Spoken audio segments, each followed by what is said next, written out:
We are continuing our study of the laws of Basar BeHalav in Siman Pei Zayin. Today we're going to learn a few halachot. Halachot Hey to Chet. Halacha Hey, Sif Hey says, Betzim hanimsaim be'ofot. Eggs that have finished, imhem gmurot, they have finished developing in chickens. Dehainu sheyesh lahem chelbon ve'chelmon. They have a white and a yolk. So you have the egg white and the egg yolk. Even though that they are bound with sinews, it is considered complete. And permitted to eat with milk. But if they only have the yolk, not the egg white, asur lebashlam bechalav, then you cannot cook them with the milk. Aval im achalam bifnei atzma mutar lechol acharhem gevina uchalav. But if they were eaten on its own in its yolk stage, it would still be allowed to eat cheese or milk afterwards. So it's only asur to cook with milk at that stage, but to eat it with cheese or milk afterwards, it's mutar. Halacha vav, hame'ushan ve'hamevushal bechamei teveria en lokin alav. A person who cooks meat and milk together either by smoking me'ushan or cooking them in the hot springs of Tiberia, en lokin alav, they don't receive lashes, meaning they don't transgress alav. V'chen hamebashel basar b'mei chalav, או בחלב מתה, או בחלב זכר, או שבישל דם בחלב, פטור. Even if you cook meat in mei chalav is the water that is left after milk is separated from it. Or chalav meta is milk that comes out after the animal dies, either on its own or through shechita. Or chalav zachar is milk from a male animal. Or cooking blood with milk, that's patur, you're exempt. And as well, if you eat this milk cooked with blood, a person doesn't transgress the lav of basar bechalav as well. Says the Rama Hagab, v'chalav zachar lo mikre chalav klal. He says the milk of a male animal is not called milk at all. Ve'im nafal letoch kedera shel basar eno oser. And if it was to fall into a pot of meat, it would not be asur. It's not considered milk, this milk from a male animal. Aval chalav meta, umei chalav osrim hamachal kemo chalav atzma. But the chalav meta, the milk that comes out after an animal dies, or mei chalav, which is the water that's left after the milk was separated, if that fell into a pot of meat, then the food is asur because they are comparable to milk. ואפילו בבישול יש לאסור לכתחילה. And it's even לכתחילה asur to cook this type of milk, חלב מתה or מי חלב, with meat. Rama continues and says, יש אומרים דאסור לחטות האש תחת קדרה של עובד כוכבים, לפי שהם מבשלים בהם פעמים חלב, פעמים בשר. There are those that say that it's asur to stoke the fire under the pot of a non-Jew because they use the same pot sometimes to cook milk and sometimes to cook meat. They don't have meat and milk pots, and therefore, so the Rama says that if a person was to do that, stoking the fire under the non-Jew's pot, a person may, God forbid, come to do and cook basar BeHalav. Od katvu, the Rama continues, de'en le'arev mayim she'edichu bahem kelei basar im mayim she'edichu bahem kelei chalav ve'liten lifnei behema dasurim bahana'a. A person should not mix together the water that was used for washing milk dishes with water that was used to wash meat dishes and then give it to an animal, because the water becomes asur bahana'a. You were assuming that it's hot water and it's being mixed together, and you're transgressing basar BeHalav. We'll talk about this more in length when we expound on these halachot, giving it to an animal would be asur b'hana'ah. Od katvu, furthermore, דהכלי שעושים בו מים לחפיפת הראש אין לשמש בו דעושים אותה מעפר שעל הקירה. ורגילות הוא להתערב שם בשר וחלב. Quoting the Maharal, the Rama says that the container that is used to make shampoo, which I guess was, as you'll see, should not be used for anything else. Why? Because the ashes on the stove that are used to make shampoo are mixed with milk and meat. I don't know if that applies so much today, but back then that was an issue. ולכן, and therefore, יש לאסור גם כן להשתמש מן הקטרות של התנורים שבבית החורף, משום שניתזים עליהם לפעמים בשר בחלב מן הקטרות שמבשלים בתנורים. Therefore, it's asur to use the pots that are usually on the ovens in the winter homes, in the lodges. It's usually a big pot doubled as a heater as well, because sometimes the milk and meat splash on them from the cooking going onto the tanur itself. B'diavad en lachush, but we don't worry about this b'diavad. בכל זה, ואף לכתחילה אין בזה אלא חומרות בעלמא והמקל לא הפסיד. And even לכתחילה there are only חומרות, and one who is lenient will not lose. הלכה זין, המבשל שליל בחלב. A person cooks an embryo in milk, חייב, is considered חייב, וכן האוכלו, and so is a person who eats the embryo with milk. אבל המבשל שליה, but if a person who cooks the placenta of an animal, or vegidim va'atzamot v'ikrai kranim utlafim harakim, or the skin, the tendons, the bones, v'ikrai karnaim, which are the part of the horn that is found below the skin, or the soft hooves, they're patur, and eating them is also patur. Halacha chet, yesh mi she'omer denisyuve dechalvava, that the whey, which is the liquid that's left over after making cheese, is enam bichlal mei chalav, is not considered the water that is left over after the milk is removed. Ve'asur min haTorah, and it's asur min haTorah to cook with meat. Ela mei chalav דהיינו אחר שעושים הגבינה מבשלים הניסיובה והאוכל סף מלמעלה ולא נשאר בו אלא מים בעלמא זהו נקרא מי חלב. Rather, after the cheese is made, the whey is cooked so that the food stuff, the thicker stuff, will float to the top, and all that's left is water. That water is called mei chalav. But the whey, the nisyuvei chalav, okay, is akilu, actual milk. It's asur midoraita to cook. So those are the halachot in the Shulchan Aruch, halachot Seif Hey to Chet, and slowly we'll go through each one. Moving on to Seif Hey, which was the halacha that spoke about the eggs. The source of the halacha is actually a Gemara in Masechet Beitzah, that if someone slaughters a chicken and finds eggs inside that are finished developing, they can be eaten with milk. That's the Tanakama. And Rabbi Yaakov says that if there are me'urot begidin, if you have sinews, it's asur to eat with milk.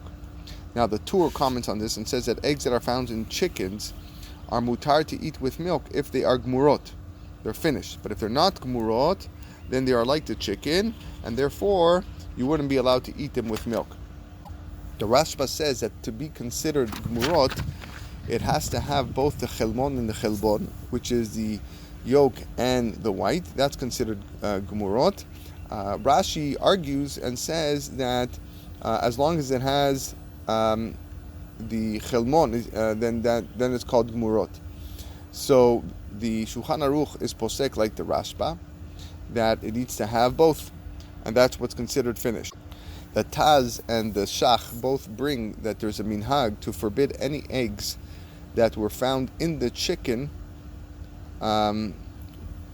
with milk, even if they were complete with the shell. But it all depends on the place. If there was no minhag, then a person can be mekil. The Shach also says that, based on what we learned above, that there's no marit ayin by cooking. We talked about this in the last shiur, and therefore that when the Shulchan Aruch says it's asur to cook eggs in the milk, he must mean that it's asur to eat the eggs in the milk, but to cook the eggs in the milk would be mutar. Seif Vav, we learned about the halachot of cooking meat via smoking it, using the smoking method. The Shulchan Aruch really is just a quote of the Rambam, who quotes the same idea that meat and milk me'ushan is chayav, and that the source of the Rambam is actually the Gemara in the Yerushalmi. And there the Gemara asks if there's a din of Basar BeHalav that was cooked together with smoking, meaning they were first cooked and then put over smoke. And the Magid Mishnah over there says that the same question is by cooking in the hot springs of Tiberia, and the question was actually left unanswered in the Talmud Yerushalmi. And the Rambam over there says that in both cases, en lokin, right? I mean, the severe punishment of lashes doesn't apply. But the question remains whether or not there's an isur de oraita, without the punishment of lashes, to cook basar BeHalav in the hot spring or by smoking. So the Magid Mishnah says that since the Basar BeHalav is an isur mideoraita, then we have to be mahmir in these cases because it's a safek. In addition, we can say that since the method of smoking is asur on Shabbat, it's considered like cooking, so maybe we can infer the same thing by Basar BeHalav, and therefore it would also be asur bahana. There are those that argue the Aruch HaShulchan says you can't compare the two cases. Because he says that smoking is only asur midrabanan and would be considered mutar bahana based on a comment of the Shach. So it depends on who you hold like, but the Shulchan Aruch is clear that the strong punishment of lashes en lokin by a person who smokes the meat or cooks in the meat and milk or cooks in the hot springs of Tiberia. The Shulchan Aruch also said in Seif Vav that cooking blood and milk together is patur. Just quickly, the question of whether or not a person can eat cooked blood, is it something that's deoraita or not? So the Shach wants to believe that according to the Mechaber it's asur mideoraita, but the Kaf HaChaim and Rav Ovadia hold that the Mechaber's position is that it's only isur midrabanan. But cooking the blood and the milk together is patur aval asur, which seems it's only derabanan. The Rama brings 4 cases that we went through, and he said that there are those who say that it's asur to stoke the fire under the pot of a non-Jew because they use the same pot to cook meat and to cook milk, and therefore by stoking it, you may come to cook basar BeHalav. Rabbi Akiva Eger asks the question, why should it be asur? There's no intention to cook, and it's not a psik reisha, because maybe the non-Jew didn't cook meat and milk in the pot on the stove. And Rabbi Akiva Eger answers that only in the case of a safek in the future can we be mekil, the din of psik reisha, but in the case of safek in the past, like our case, we are certainly cooking, but we do not know if there's meat and milk in the pot, so therefore it's asur to stoke the fire. In fact, he brings down the machloket between the Aruch HaShulchan and Tosfot. According to the Aruch HaShulchan, even a psik reisha is mutar if 2 conditions are present. 1, there is no intention to do an improper action, eno mitkaven, and 2, there is no hana'ah from the isur that is done. So in our case, it would be mutar to soak the fire because there's no intention to cook the food in the pot, and there's no benefit from doing so because it's non-Jewish person's pot.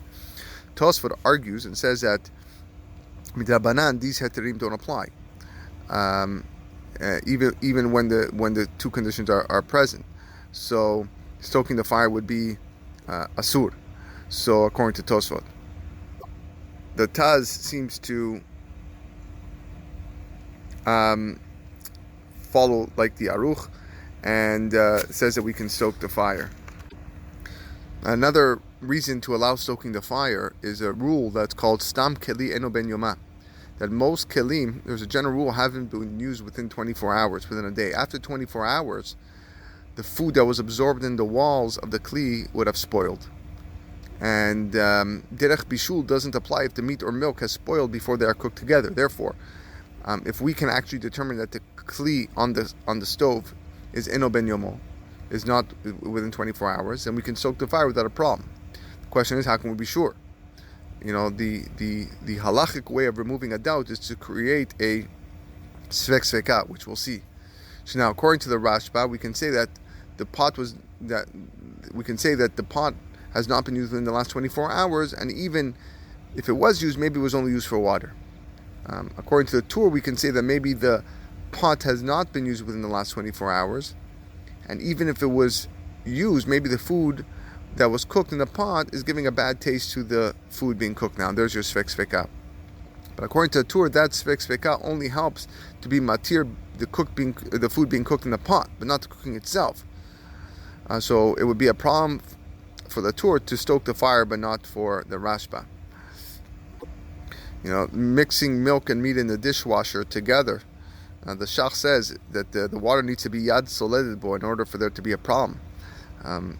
We know that Rav Ovadia was famous to say that it is allowed because the soap acts as an agent to spoil all the food that's in there.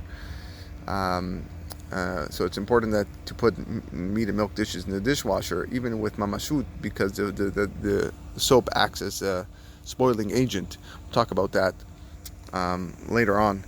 But to just put in meat and milk dishes in the dishwasher and just run a water hot cycle, that poses a big problem of bishul. An interesting question that comes up as a result of what we learned is cooking in a microwave considered derech bishul, a way of cooking, because it's a common way that people do now, use the microwave to heat things up. So the Badei HaShulchan says that on one hand, the microwave can be compared to the chamei Tiberia, the hot waters of Tiberia, which is not get hot enough through fire. On the other hand, the microwave itself doesn't get hot, and therefore the waters of Tiberia are themselves hot. So he actually leaves it as a question. The microwave it's an amazing system how it just cooks the food but doesn't get hot itself. I think it's best to be machmir, especially when you're dealing with meat and milk. It's still right. You should be machmir and not use the microwave to heat up things. If they're one after the other, then you certainly is fine. Another question is that what happens if a person has a sink that is plugged up with pieces of meat and milk? Back in the olden days, people used to have only one sink. Now we have two sinks. It may not be much of a problem, but in the olden days they had one sink. Can I run hot water to, let's say, unplug the sink stuff that is in there, or is it considered bishul? So on one hand we say that eirui, pouring hot water, is derech bishul, is a way of cooking, but on the other hand, the intention is not to cook; it's to unplug the sink. We're going to learn that that's still a problem, even if you don't have intent to cook, because intention only applies really to Shabbat, but it doesn't apply to other Isurim. So therefore, if a person unintentionally cooks Basar BeHalav together, it's Asur. But nevertheless, it's very likely that the meat and milk are far apart in the Irui, that the actual pouring from the faucet only has the ability to cook the shell, the width of a peel, and not able to spread the taste from one piece to the other. So therefore, it's not really a psik ratio, something that's obviously going to happen and would be mutar. We will continue Bezrat Hashem next week.